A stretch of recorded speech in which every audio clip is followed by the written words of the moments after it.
I mean, you could definitely be in a situation where, you know, a shark, alligator, python, whatever.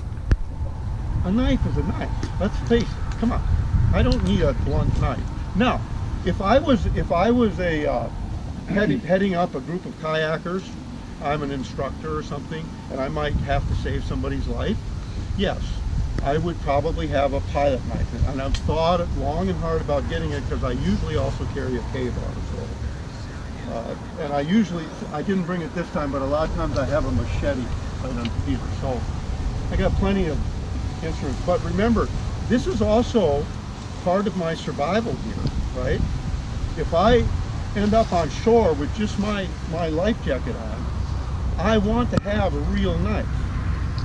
So that's got a bottle opener too. No, huh? Got a bottle opener too. It's a bottle opener, and well, that's another thing about this knife. Thank you for pointing that out. This is a line cutter. Now, have you ever gone under a bridge where somebody's been fishing on the far side? You go under, you don't know they're fishing. You don't see their fishing line. All of a sudden, the fishing line is coming up, and you know there's a hook on the other end of that line. Oh yeah. If you try to cut a fishing line sometimes with a blade like this, it won't cut it. It'll slide on it. You know? That's what this is for. If I see, and now this has happened to me. This has happened to me. And I just take the knife and then hook it and pull the line, and the line's cut. The fishing guy doesn't like me, okay? But I don't have a treble hook in my eye. So I kind of like to have a little thing that's intended to cut knives, but it does work as a bottle. Now, they're going to ask you, now another thing about this knife.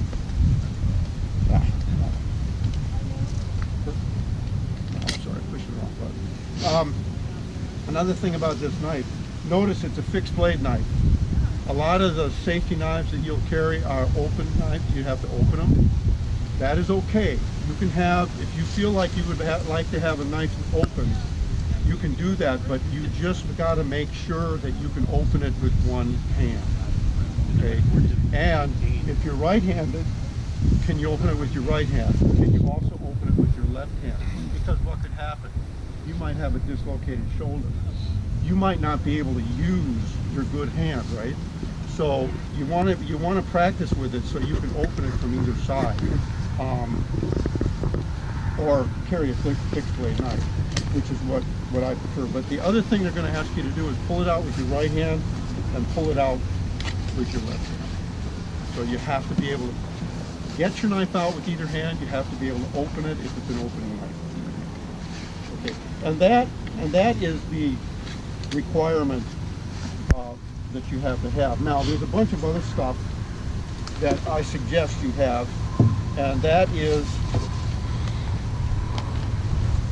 I like to carry a spare car key. Because have you ever left your key in the car and locked it? It's good to have this along, and also in case I lose my wallet, at least I can get back in my car. In here, I have a spare set of glasses that fold up and is in a case.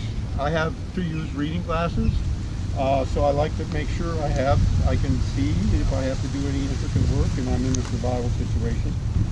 I have waterproof matches in here, and by the way, waterproof matches are fine, but they're not good enough. You want storm-proof matches.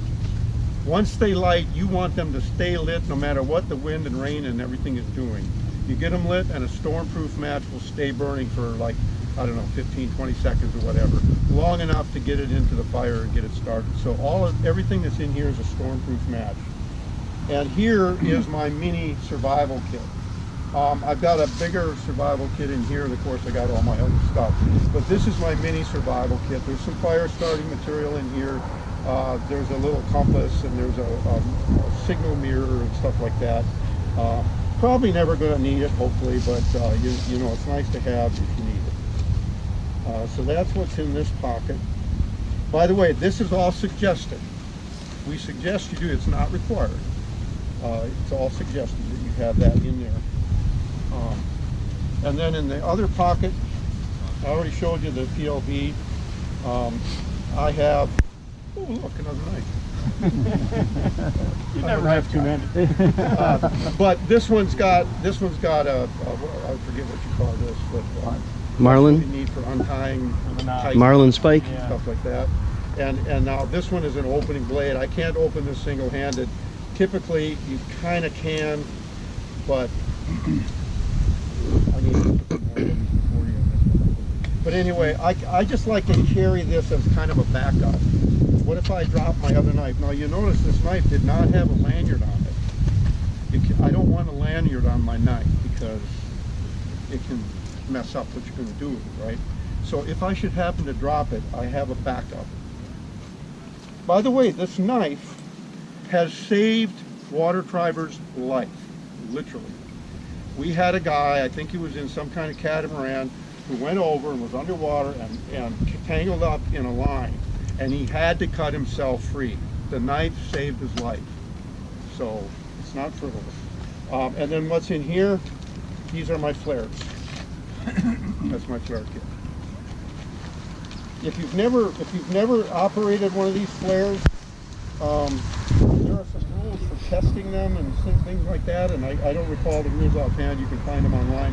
I would suggest you actually fire off a flare at least once, and always inspect the dates on the flares, because you're going to put them in here and forget about them for about 10 years, right? So every time you're going to do a major trip, check the dates on all your stuff. All right, so any questions on the life jacket? One final point, wear it out on the water. Wear it. I see a lot of times even water tribers not wearing their life jacket.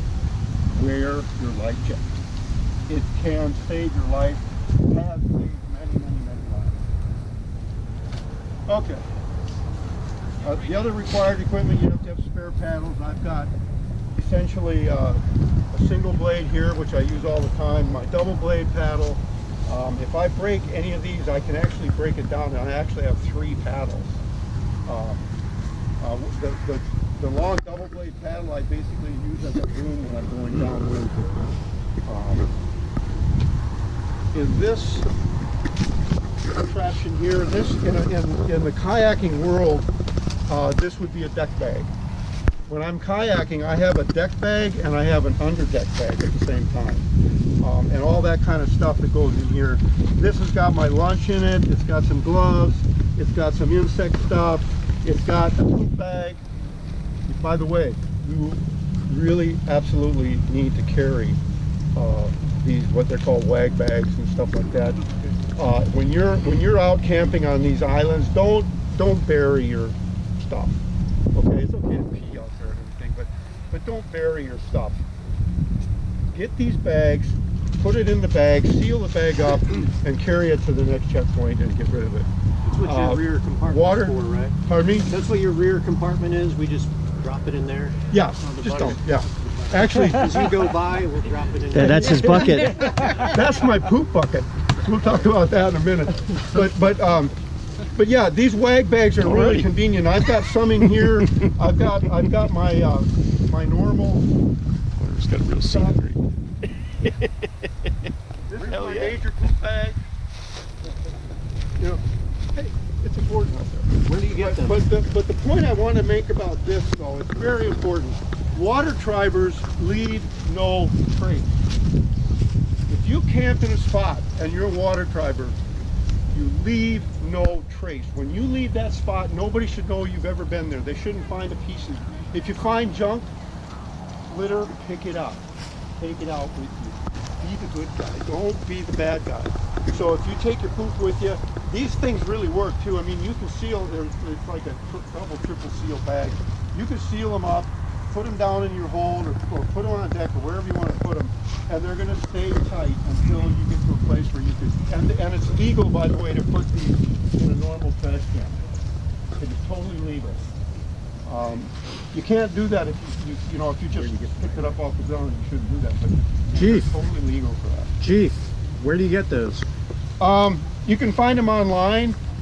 West Marine sometimes has them. I got mine on Amazon. They were called Biffy bags. Yeah, they used to call them wag bags. Kiwi Bird is the one who turned me onto these, and they were called wag bags back in that day. That's several years ago. But these are great to have These are part of my hurricane supplies. I mean, I carry these in the car with me. I mean, come on. You've all been in a situation, right? So it's great to have these. They're perfect. In here, I have a bigger first aid kit. I have my, I'm not going to pull it out, but I have my hypothermia kit. How many people know what a hypothermia kit is? Okay, great. That's good. Because, again, the hypothermia